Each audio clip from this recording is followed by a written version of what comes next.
Seri 7 Bukek Xiansu. Pendekar Super Sakti. Audiobook, novel silat. Cerita, Ho Ping Hu. Bab 44. Malam itu, suasana di sekeliling istana sunyi sepi. Akan tetapi di dalam kesunyian ini, penjagaan para pengawal diperkuat karena para komandan pengawal merasa khawatir kalau-kalau datang lagi pengacau yang berilmu tinggi seperti di pemuda buntung yang kini telah menjadi tawanan Putri Nirahai di dalam istana. Setelah tertotok lemas dan dibawa oleh nenek sakti itu ke dalam istana, barulah Han Han dapat melihat wajah Putri Nirahai di bawah sinar lampu yang terang dan ia terkejut setengah mati ketika mendapat kenyataan bahwa gadis yang disangkanya Lulu, dirangkul dan dicium pipinya tadi ternyata sama sekali bukanlah Lulu, melainkan seorang gadis yang mirip Lulu dan cantik jelita sekali. Kekagetannya bertambah ketika ia melirik dan mengamati wajah nenek yang mengempitnya. Ia mengenal wajah ini yang biarpun sudah tua namun masih membayangkan kecantikan, membayangkan raut muka yang mirip benar dengan putri jelita ini, mirip pula dengan Lulu, dan mirip dengan patung wanita di Pulau Es. Han Han terbelalak, kini ia kembali memandang Nirahai. Bukan main. Sekarang terasa benar olehnya kemiripan wajah gadis jelita ini dengan patung Putri Maya di Pulau Es. Han Han melongo, terpesona, dan biarpun tubuhnya dikempit, pandang matanya seperti lekat pada wajah Putri Nirahai. Putri Maya membawa tubuh Han Han memasuki ruangan dalam yang luas di depan kamarnya, kemudian sekali tangannya bergerak, Han Han telah dibebaskan totokannya dan tubuhnya telah dilempar ke atas lantai. Kemudian nenek sakti itu duduk di atas kursi, menyambar guci arak dan minum arak dari sebuah cawan perak. Adapun Putri Nirahai masih berdiri. Gadis ini memandang wajah Han Han penuh perhatian, memandang ke arah kaki dan alisnya yang bagus itu berkerut dalam kesangsian dan pertanyaan apakah pemuda ini benar-benar kakak Lulu yang bernama Han Han. Han Han meloncat bangun dan terhuyung karena tubuhnya masih terasa lemas, bukan oleh bekas totokan yang telah dibebaskan, karena sinkangnya membuat ia dapat menguasai kembali jalan darahnya, melainkan karena lelahnya setelah melakukan pertempuran yang berat tadi. Tiba-tiba nenek Maya menggerakkan tangan dan tongkat butut Han Han yang tadi dia bawa pula melayang ke arah Han Han, melayang seperti luncuran anak panah menuju ke dada pemuda buntung itu. Han Han cepat menyambarnya dan nenek itu kagum bukan main. Pemuda buntung ini benar-benar tidak mengecewakan menjadi murid atau ahli waris istana Pulau Es. Dengan tongkat di tangannya, Han Han dapat berdiri tegak dan ketika ia memandang Nirahai, putri ini pun sedang memandangnya penuh perhatian. Dua pasang mata bertemu pandang dan wajah Han Han menjadi merah sekali. Ia teringat betapa tadi ia merangkul dan mencium pipi yang halus kemerahan itu. Tak terasa lagi ia lalu berkata lirih menggagap. Maaf. Maafkan kekurang ajaranku tadi. Kukira engkau Lulu. Wajah putri yang berkulit halus putih kemerahan itu menjadi makin merah, akan tetapi ia hanya mengangkat pundaknya lalu bertanya, suaranya dingin seolah-olah hal yang dihadapi dan ditanyakannya adalah urusan kecil. Apakah kau yang bernama Han Han, kakak angkat Lulu? Han Han mengangguk dan bertanya. Di mana adikku? Dan engkau? Tentu engkau inilah Putri Nirahai, bukan? Mengapa engkau menangkap adikku itu dan di mana dia? Kuharap kau suka membebaskannya. Kedatanganku ini bukan untuk mengacau, hanya untuk membebaskan adikku. Nirahai tersenyum mengejek. Tidak membikin kacau akan tetapi membunuh dan melukai banyak pengawal istana, menggegerkan istana. Bahkan pernah menjadi pembantu pemberontak di Sichuan. Tentang urusan Lulu, dia adalah sumoiku, karena dia menyeleweng maka ku tangkap. Subo yang menangkapmu, maka terserah kepada Subo untuk mengadilimu. Subo, Tecu akan pergi sekarang mempersiapkan pertemuan penting itu. Mengenai orang buntung ini, terserah kepada Subo. Nenek Maya mengangguk, sejak tadi nenek ini memandang Han Han penuh perhatian, lalu menggerakkan tangan menyuruh Putri Nirahai pergi. Setelah melontarkan kerling mata terakhir kepada Han Han, mulut yang manis itu menyimpulkan senyum, Nirahai lalu pergi meninggalkan ruangan itu. Han Han kini menghadapi nenek Maya, mereka saling pandang dan Han Han menjadi makin yakin di dalam hatinya bahwa nenek ini tentulah wanita yang patungnya berada di Pulau Es, suci dari gurunya yang telah membuntungi kaki gurunya itu.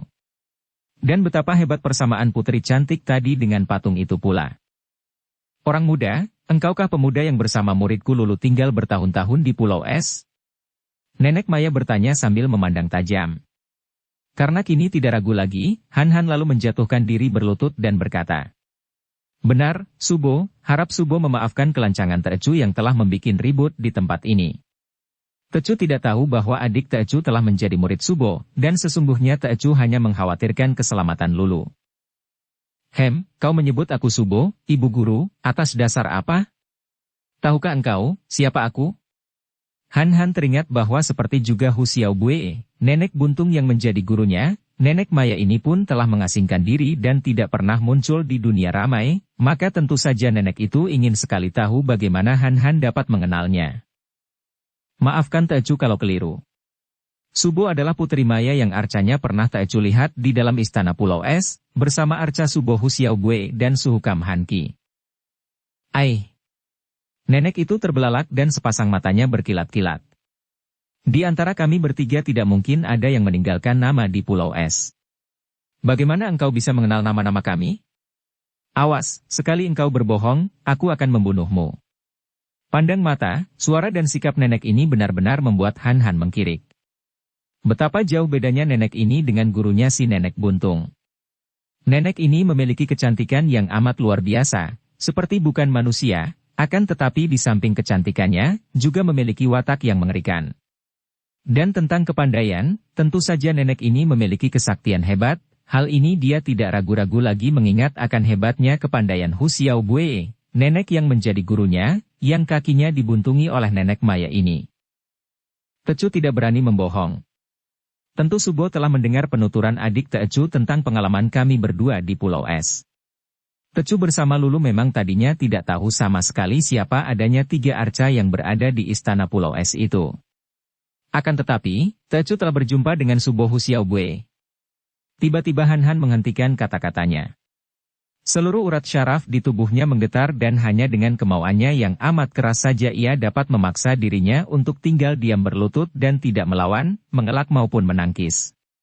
Nenek itu telah mencelat ke dekatnya dan tahu-tahu jari tangan nenek itu telah menyentuh ubun-ubun kepalanya, siap untuk mencengkeram. Sedikit saja nenek itu menggunakan tenaganya mencengkeram, tentu kepalanya akan pecah. "Orang muda, hati-hati kau. Kalau bohong." Suara itu terdengar gemetar, agaknya nenek Maya ini terharu dan terkejut mendengar bahwa semuanya itu masih hidup. "Teocu bersumpah tidak bohong, Subo." Teocu ditangkap dan kaki Teocu dibuntungi oleh Toat Beng Chiu Xianli sebagai hukuman. Teocu terjerumus ke dalam jurang, hanyut di sungai dan ketika Teocu berhasil mendarat, Teocu bertemu dengan Subo Hu Xiaobue. Maka Teocu lalu memberi kantung surat, yaitu peninggalan Suhukam Hanki yang Teocu bawa dari Pulau Es untuk Teocu sampaikan kepada orang yang berhak. Dan ternyata surat-surat itu memang ditujukan oleh Suhu kepada Subo Hu Xiaobue. Kembali Han Han menghentikan kata-katanya karena nenek itu mengeluh lalu terhuyung-huyung ke belakang dan menjatuhkan lagi dirinya di atas kursi. Wajahnya yang dahulu di waktu mudanya tentu amat cantik itu pucat sekarang. "Teruskan. Teruskan. Apa isi surat-suratnya itu?" Diam-diam Han Han berpikir. Biarpun nenek buntung Hu Xiaobue tidak mau menceritakan pengalaman-pengalaman mereka bertiga di waktu muda ketika mereka berada di Pulau Es, namun ia dapat menduga bahwa tentu terjadi perebutan cinta antara nenek Maya dan nenek Hu Xiaobue, dan kemudian, melihat sikap nenek Hu Xiaobue ketika membaca surat-surat itu, jelaslah bahwa sesungguhnya Kuai Lo Jin hanya mencinta Hu Xiaobue seorang. Akan tetapi, kalau ia kemukakan hal ini, bukankah berarti ia akan menyakiti hati nenek Maya ini? Dia menjadi tidak tega, bahkan diam-diam Han Han merasa kasihan kepada nenek ini. Dia sendiri dahulu terpesona oleh arca nenek ini di waktu muda, demikian cantik jelitanya, seperti bidadari, dan baru melihat arcanya saja jantung sudah berdebar. Tadi pun ketika ia melihat Putri Nirahai yang mirip dengan arca itu, ia merasakan sesuatu yang aneh di dalam hatinya. Betapa mungkin ia dapat menyakiti hati nenek itu? Akan tetapi, kalau dia tidak berterus terang, nenek ini yang berwatak luar biasa tentu akan menjadi marah dan akibatnya tak dapat ia kira-kirakan, yang jelas ia tentu terancam bahaya maut. Teocu tidak berani membuka surat-surat itu, Subo. Biarpun Teocu hanya mengetahui Subo bertiga dari arca-arca yang berada di Pulau Es, namun tentu saja Subo bertiga telah Teocu anggap sebagai penghuni-penghuni istana Pulau Es, dengan demikian menjadi pula guru-guru Teocu. Mana berani Tecu membaca surat suhu Koelojin? Tecu hanya membawanya untuk diserahkan kepada orang yang berhak, dan ternyata memang surat-surat itu ditujukan kepada Subo Husiaobue. Kembali terdengar keluhan dari dada nenek itu, keluhan yang membayangkan kehancuran hati. Kemudian nenek Maya dapat menguasai dirinya kembali dan bertanya, suaranya menggetar. Ceritakan, bagaimana sikap Sumoy setelah membaca surat dari Suheng itu? Di dalam lubuk hatinya, Han sudah dapat menduga apakah yang dahulu terjadi antara 3 orang gurunya, penghuni-penghuni Pulau Es yang aneh itu. Sebaliknya bagi yang berkepentingan sendiri harus mengetahui hal sebenarnya, baik manis maupun pahit, agar tidak selalu menjadi keraguan dan menimbulkan pertikaian. Nenek Maya ini tentu selalu menyangka bahwa Koelojin mencintanya, maka dahulu telah terjadi pertentangan antara dia dan Sumoynya. Subo Husiaobue setelah membaca surat-surat itu lalu menangis dan mengatakan mengapa dahulu Suhu tidak berterus terang menyatakan mencinta Subo seorang sehingga tidak terjadi pembuntungan kakinya. Surat-surat itu adalah surat-surat pernyataan cinta. Tiba-tiba nenek Maya menjerit lirih dan menangis terseduh-seduh. Melihat ini, Han menjadi kasihan sekali. Betapa mungkin seorang wanita yang dahulunya tentu amat cantik jelita seperti bidadari mengalami penderitaan karena cinta. Pemuda itu teringat akan syair yang diukir di dinding istana Pulau Es, dan dalam keadaan penuh haru dan setengah sadar itu Han lalu mengucapkan syair dengan suara penuh perasaan, betapa ingin mata memandang mesra, betapa ingin jari tangan membelai sayang, betapa ingin hati menjeritkan cinta. Namun Siansu berkata, bebaskan dirimu dari ikatan nafsu. Mungkinkah pria dipisahkan dari wanita? Tanpa adanya perpaduan Im dan Yang dunia takkan pernah tercipta. Betapapun juga, cinta segitiga tak membahagiakan, menyenangkan yang satu menyusahkan yang lain, akibatnya hanya perpecahan dan permusuhan. Ikatan persaudaraan dilupakan, akhirnya yang ada hanyalah duka dan sengsara. Kesimpulan, benarlah pesan Siansu bahwa sengsaralah buah daripada nafsu. Nenek Maya yang tadinya membelalakan matanya yang basah itu, memandang dengan bengis dan penuh nafsu membunuh. Ketika mendengarkan syair ini, makin lama makin terbelalak dan wajahnya tidak bengis lagi melainkan penuh keheranan dan keharuan. Kemudian dengan suara serak ia berkata, "Orang muda, apa? Apa maksudmu dengan syair itu?" "Maaf, Subo." Saking terharu hati Tecu, maka Tecu teringat akan syair yang diukir pada dinding istana Pulau Es, dan menurut Subo Husiaobue, agaknya syair itu diukir oleh Suhu Koelojin. Kembali nenek Maya mengeluh dan menutupkan kedua telapak tangannya pada mukanya. Ah, kasihan. Kasihan sekali Suheng, biarpun mencinta Sumoy, ternyata tidak mau mengaku karena tidak suka menghancurkan hatiku. Orang muda, engkau tentu telah digembleng oleh Hu Sumoy, bukan? Cara engkau meloncat-loncat itu. Benar, Subo. Sesungguhnya lah karena mengingat bahwa Tecu memang sudah menjadi murid Suhu dan Subo berdua, dan agaknya melihat kaki Tecu yang buntung, maka Subo Husiaobue lalu mengajar Tecu beberapa lamanya. Bagus, karena itu maka engkau tidak kubunuh sekarang. Dalam cinta mungkin aku telah kalah oleh Sumoy, akan tetapi dalam ilmu silat, aku tidak mau kalah. Sumoy telah menurunkan ilmu silat ciptaannya yang baru kepadamu, dan aku akan menurunkan kepandaianku kepada muridku Nirahai. Kita sama lihat saja kelak siapa yang lebih unggul. Aku menitipkan nyawa kepadamu, bocah, dan kelak Nirahai muridkulah yang akan mengambil nyawamu sekalian membuktikan bahwa ilmuku masih lebih tinggi daripada ilmu Sumoy. Nah, pergilah sebelum aku menyesal akan keputusanku ini. Han bukan seorang penakut. Kalau hanya menghadapi ancaman maut saja, dia sudah berkali-kali mengalaminya. Kedatangannya untuk mencari Lulu adiknya, tentu saja ia tidak akan mudah diusir pergi dengan ancaman sebelum ia berhasil mendapatkan adiknya atau setidaknya mengetahui apa yang terjadi dengan adiknya. Maaf, Subo. Tentu saja Tecu akan mentaati semua perintah Subo, akan tetapi terlebih dahulu Tecu harus dapat menemukan Lulu, adik Tecu dan membebaskannya. Nenek Maya menyusut air matanya dan memandang pemuda berkaki buntung itu. Biarpun hatinya masih merasa panas terhadap Sumoynya, namun diam-diam ia merasa kagum kepada pemuda ini. Memang hanya muridnya Nirahai itulah yang agaknya merupakan satu-satunya orang yang akan dapat menandingi pemuda hebat ini. Muridnya itu mempunyai kecerdikan luar biasa, bakat yang amat hebat dan kekerasan hati yang sukar dicari keduanya. Betapapun juga, timbul keraguan hatinya apakah Nirahai akan mampu menandingi pemuda ini dan ia berjanji di dalam hati untuk menurunkan semua ilmunya yang paling ampuh kepada muridnya itu. Pendeknya, Nirahai tidak boleh kalah oleh murid Hu Xiaobue. Bocah keras kepala, Lulu adalah muridku, siapakah yang akan mengganggunya? Dia memang ditangkap oleh sucinya karena dia menyeleweng, akan tetapi kini dia telah melarikan diri ketika murid-murid Ma Bin Lomo menyerbu tahanan. Entah kemana perginya bocah yang suka menimbulkan kekacauan itu, aku tidak tahu. Han Han terkejut bukan main. Murid-murid Ma Bin Lomo. Bagaimana? Apa maksud Subo?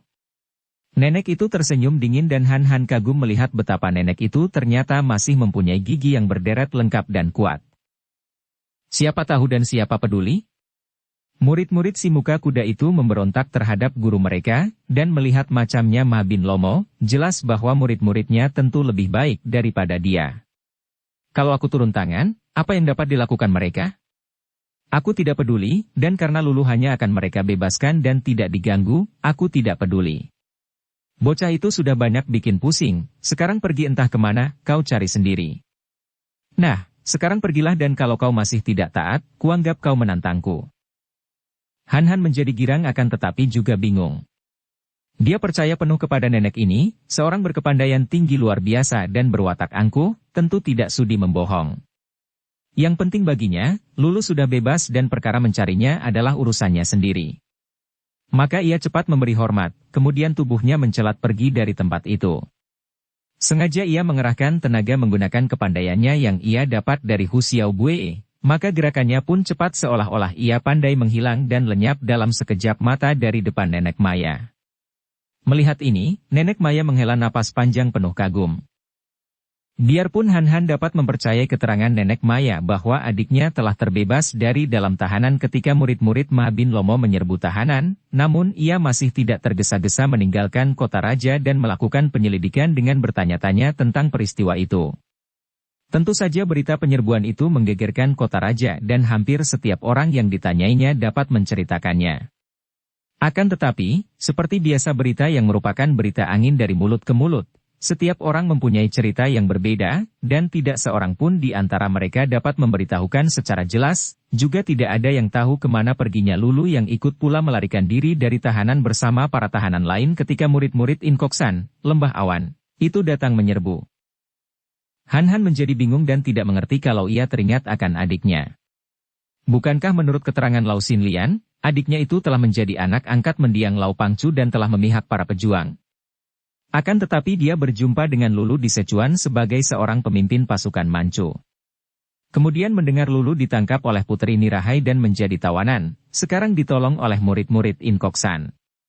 Sebenarnya, di pihak manakah Lulu berdiri? Benar-benar membingungkan dan mau tidak mau Han Han tersenyum sendiri kalau mengingat ucapan Nenek Maya bahwa Lulu sudah banyak membikin pusing. Benar-benar anak nakal adiknya itu. Akan tetapi senyumnya lenyap terganti awan duka kalau ia teringat akan pertemuannya yang terakhir dengan Lulu. Adiknya itu tentu membencinya.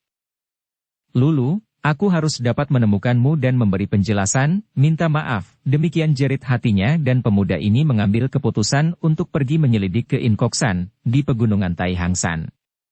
Adiknya dibebaskan oleh murid-murid Ma Bin Lomo dan dia sendiri tidak tahu mengapa murid-murid Ma Bin Lomo menyerbu istana sedangkan guru mereka sendiri berada di istana membantu kerajaan Manchu.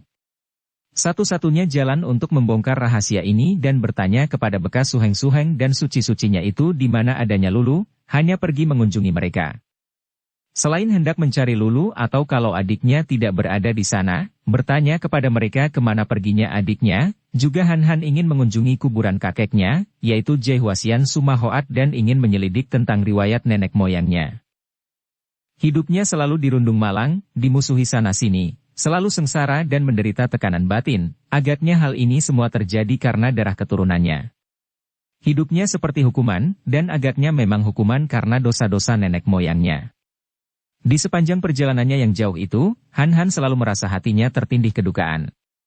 Kalau ia renungkan dan ingat-ingat, apalagi di waktu ia menghentikan perjalanan karena malam gelap dan ia duduk mengaso di bawah pohon, terbayanglah di depan matanya wajah Kim Chu yang berkepala gundul dan sinar matanya penuh duka, terganti wajah Lu Soan Li yang telah mengorbankan nyawa untuknya, kemudian bermunculan wajah Lau Xinlian, Tan Hian Cheng, di antara bayangan wajah Lulu dan yang terakhir Putri Nirahai. Diam-diam ia mengeluh. Mengapa Kim Chu dan Soan Li berkorban untuknya? Mengapa mencintanya? Dan Hian Cheng? Ah, dia, seorang yang buntung, yang tidak patut mendampingi gadis-gadis cantik jelita itu, mengapa justru dia yang mereka cinta? Bukankah hal ini merupakan hukuman baginya, hukuman karena dosa-dosa nenek moyangnya, terutama sekali kakeknya, Jai Huasian Sumahoat? Han Han mengeluh di dalam hatinya. Mengapa dia, yang sudah terang merupakan seorang pemuda berkaki buntung, bercacat sehingga tidak patut mendampingi seorang wanita, apalagi gadis-gadis cantik seperti mereka itu, kini selalu mengenangkan mereka? Tidak boleh sama sekali. Apakah hal ini pun merupakan penyakit baginya, penyakit turunan sehingga ia tidak pernah mampu mengusir bayangan wanita-wanita cantik itu? Apakah dia pun termasuk seorang yang memiliki darah kakeknya, darah seorang pria yang mata keranjang? Kembali Han Han mengeluh panjang dan menyandarkan tubuhnya pada batang pohon, berusaha untuk melupakan semua itu dan untuk tidur. Dia harus menggunakan kekuatan kemauannya untuk melupakan bayangan-bayangan wajah ayu itu, kecuali bayangan wajah Lulu, adiknya.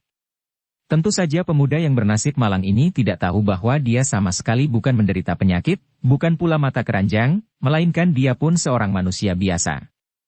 Karena usianya sudah dewasa, tentu saja daya tarik lawan kelamin makin kuat dan tanpa disadarinya, berahinya terhadap wanita pun makin menguat. Hal ini adalah wajar dan bahkan sudah semestinya demikian.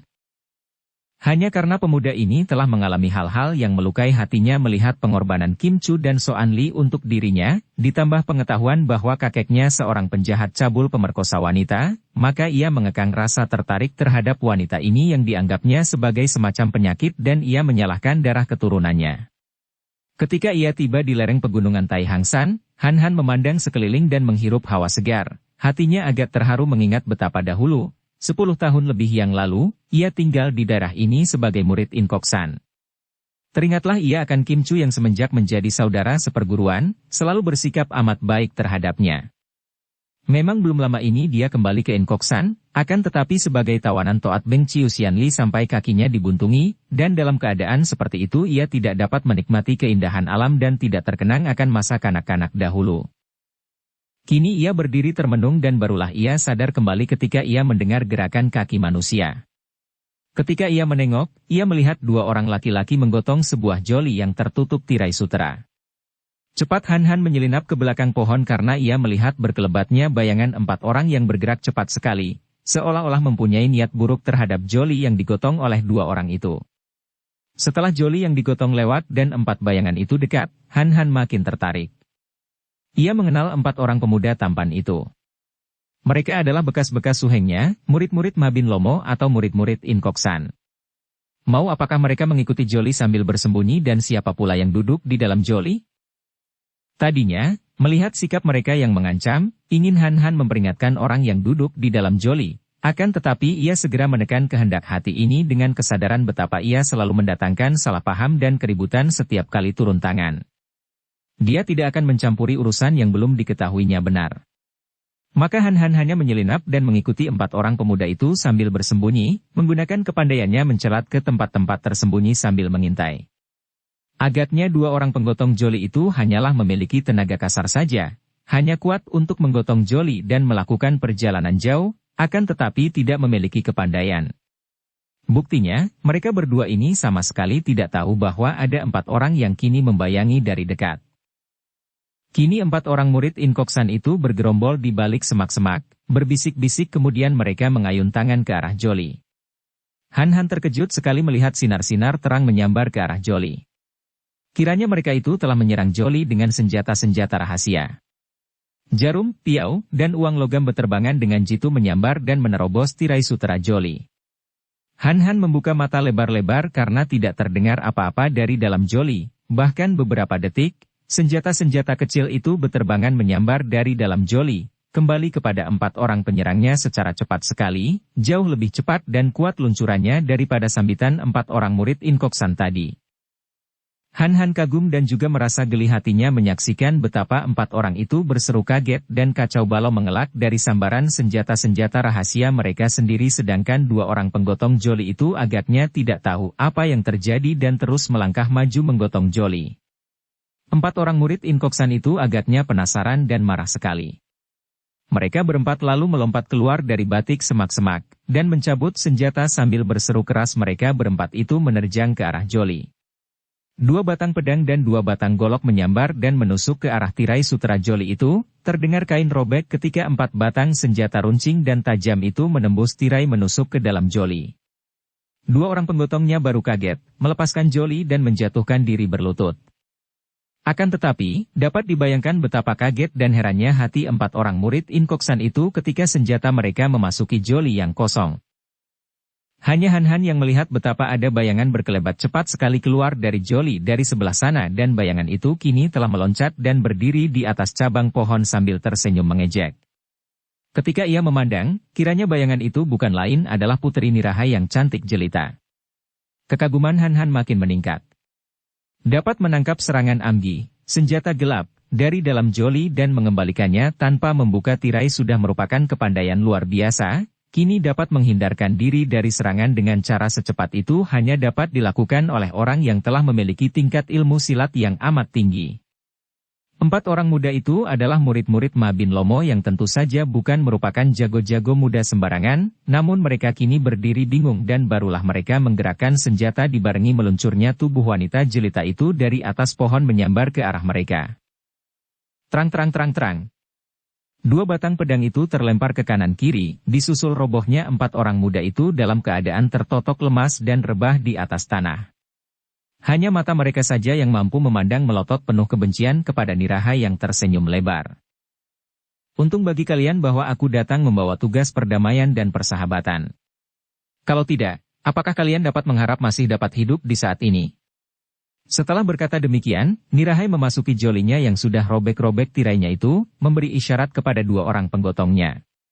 2 orang itu bergegas menggotong Joli dan cepat-cepat pergi dari situ, sedangkan dari balik tirai sutera yang robek-robek itu, Han Han dapat melihat wajah cantik jelita itu mengerling ke arah 4 orang murid Inkoksan sambil tersenyum manis.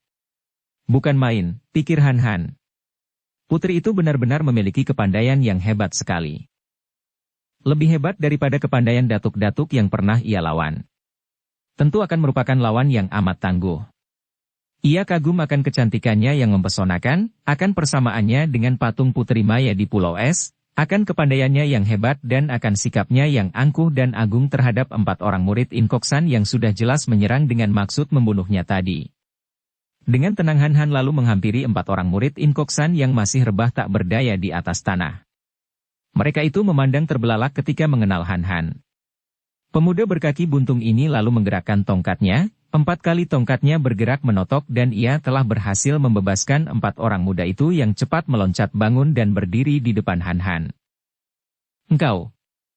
Han Han Sute. Seorang di antara mereka yang bernama Song Biao berkata. Han Han mengangguk. Mengapa kalian menyerang dia? 4 orang itu memandang ke arah perginya Joli itu dan Song Biao berseru marah. Iblis betina itu sungguh lihai. Dialah biang keladi segala kesengsaraan. Kemudian ia menoleh kepada Han Han. Kami sudah mendengar bahwa engkau sekarang menjadi seorang yang memiliki kepandaian tinggi, Sute. Marilah kau bantu kami membunuh iblis betina itu. Han Han tersenyum dan menggeleng kepala. Dia terharu bahwa 4 orang ini masih menyebutnya, Sute, kemudian ia bertanya. Ma Bin Lomo sendiri membantunya, mengapa kalian memusuhi putri yang mewakili kerajaan itu? Ma Bin Lomo iblis tua juga akan kami basmi, bentak seorang murid Inkoksan dengan muka merah penuh kebencian. Han Han diam-diam terkejut. Mengapa kalian memusuhi suhu kalian sendiri?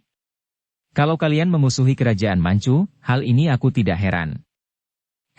Agaknya kau belum mendengar akan peristiwa busuk yang menjadi rahasia iblis tua itu, Han Sute? Engkau tentu sudah tahu bahwa kami semua murid Inkoksan adalah orang-orang yatim piatu. Aku tahu, orang tua kalian, seperti juga orang tuaku, terbunuh oleh pasukan Manchu, kata Han Han. Bukan. Song Biao memotong cepat sambil menggoyang tangan. Mungkin orang tuamu terbunuh oleh pasukan Manchu, akan tetapi orang tua kami semua sama sekali tidak terbunuh oleh pasukan Manchu, melainkan dibunuh secara diam-diam oleh Ma Bin Lomo. Han Han benar-benar terkejut sekali mendengar ini. Iblis tua bangka yang busuk itu.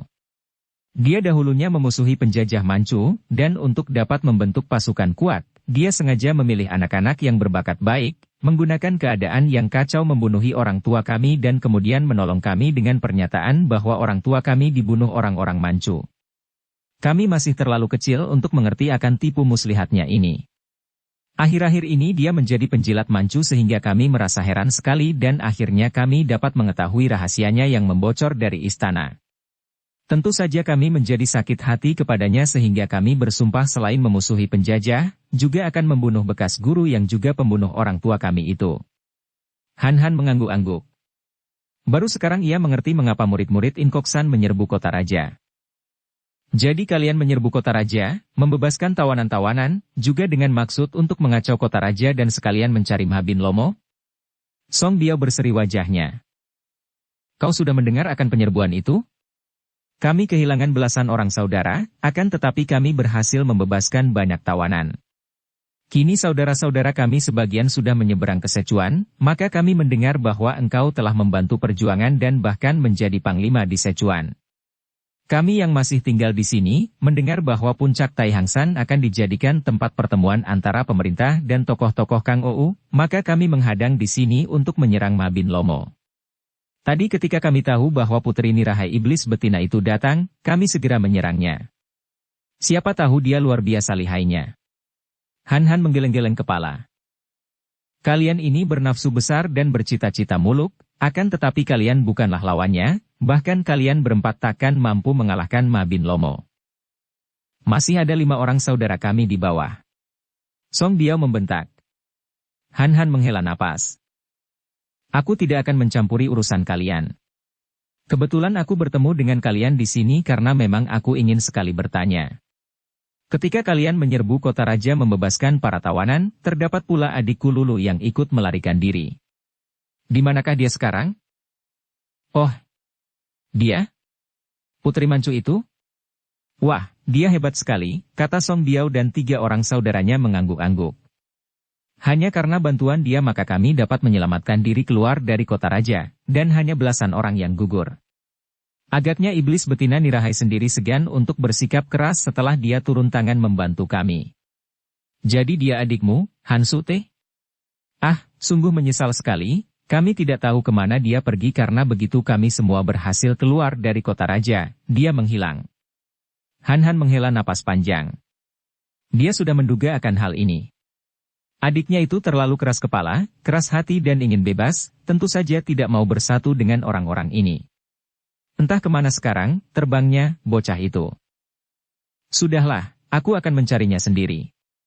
Kunasihati saja agar kalian tidak terburu nafsu mengandalkan kepandaian. Ma Bin Lomo lihai sekali, juga bekas guru kalian itu mempunyai banyak kawan yang lihai. Kalau memang kalian ingin berjuang, tempat kalian adalah di Sichuan di mana dapat dihimpun kekuatan untuk menghadapi musuh. Nah, selamat berpisah. Han menggunakan kepandaiannya, sekali mencelat ia telah berkelebat lenyap dari depan 4 orang itu yang memandang terbelalak, menengok dan mencari-cari ke sana kemari kemudian saling pandang dengan melongo.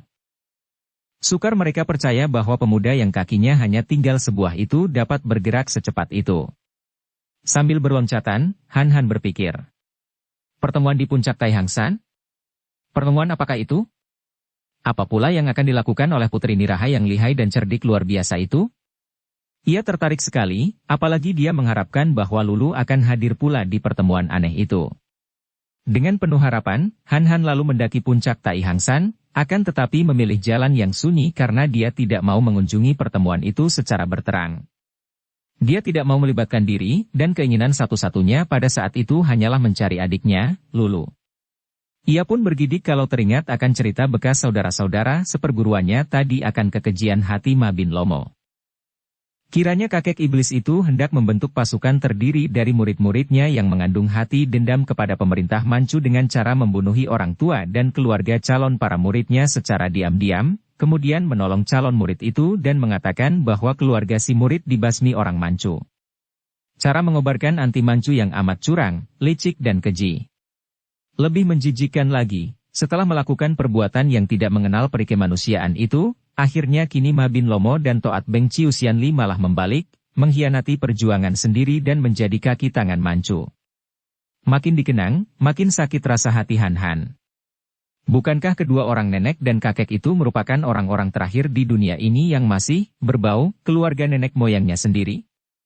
Merupakan orang-orang yang masih ada hubungan dengan keluarga Suma yang terkenal jahat di masa lalu? Teringatlah ia akan cerita yang didengarnya dari mulut Mabin Lomo sendiri ketika ia masih menjadi murid Inkoksan di pegunungan Taihangsan ini.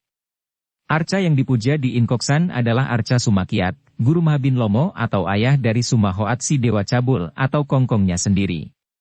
Jadi Mabin Lomo adalah murid dari kakek buyutnya. Adapun nenek iblis Toat Beng Ciusianli adalah seorang selir dari kakek buyutnya itu. Baru murid dan selir saja sudah merupakan dua orang iblis yang kejahatannya sukar dicari bandingnya. Dapat dibayangkan betapa luar biasa jahat dan kejinya keluarga Suma itu sendiri. Pantaslah kalau dia, sebagai keturunan keluarga Suma, kini selalu hidup merana dan menderita sengsara. Agaknya Tian telah menghukumnya atas dosa-dosa yang dilakukan nenek moyangnya.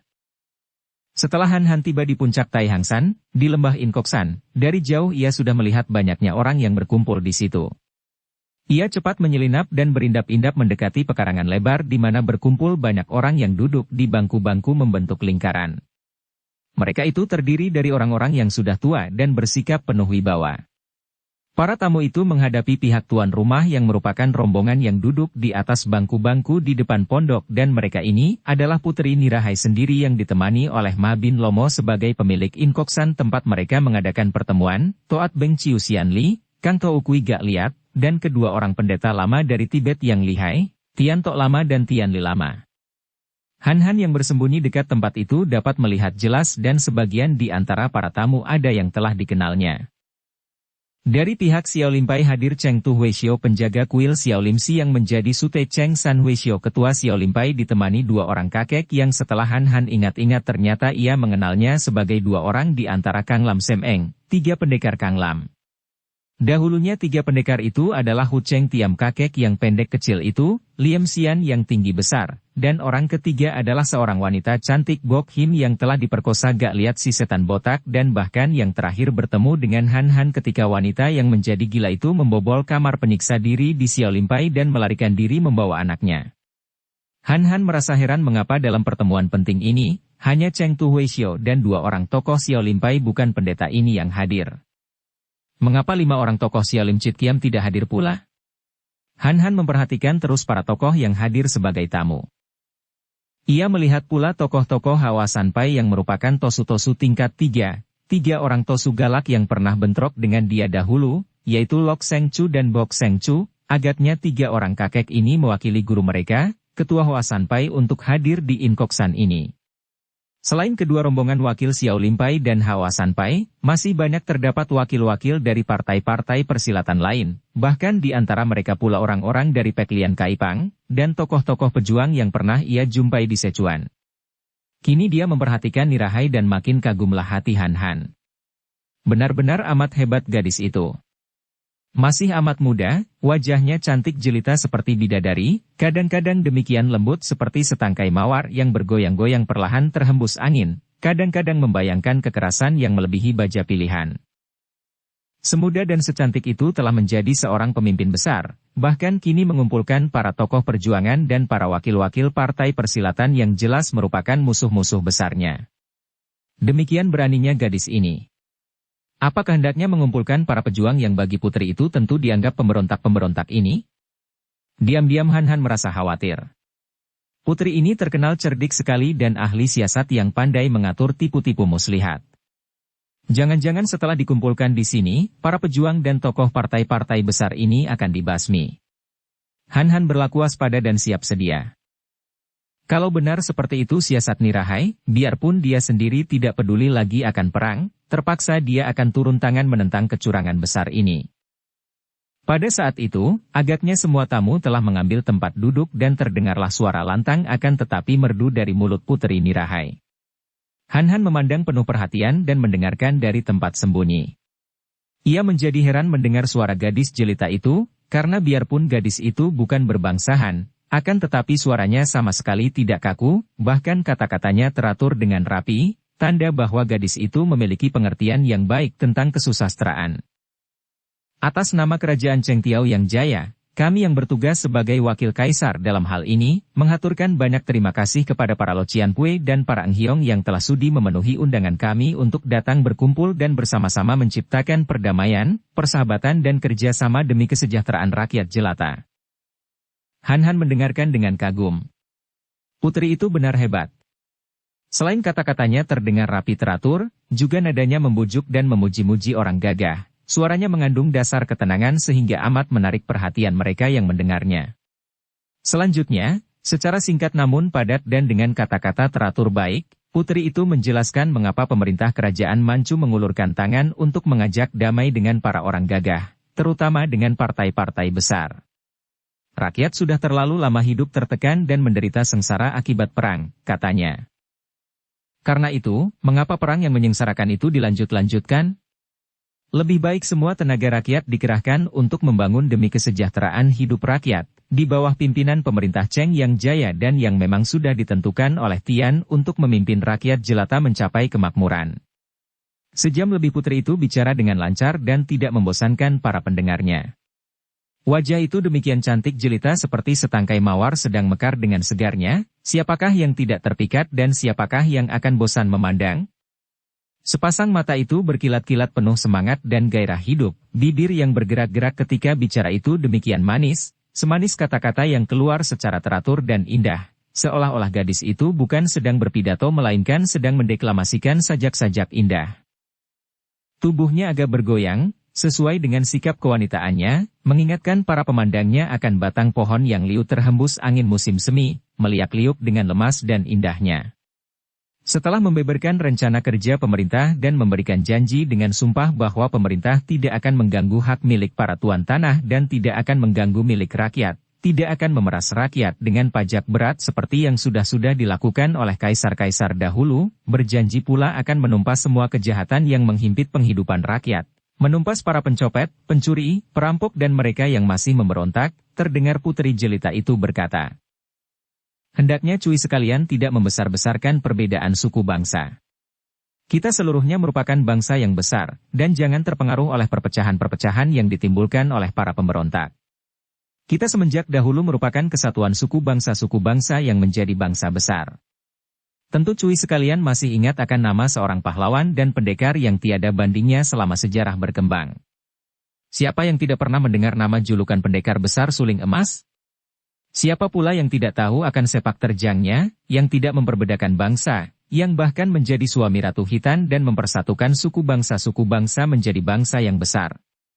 Bahkan sesungguhnya bangsa-bangsa pun hanya merupakan perpecahan yang dibuat-buat oleh manusia sendiri karena sesungguhnya, tanpa adanya pemecahan bangsa-bangsa, semua manusia di 4 penjuru lautan adalah saudara, seperti yang telah diajarkan oleh Nabi Konghucu bahwa, Suhai Chilwe Kai Hengtia. Di 4 penjuru lautan adalah saudara.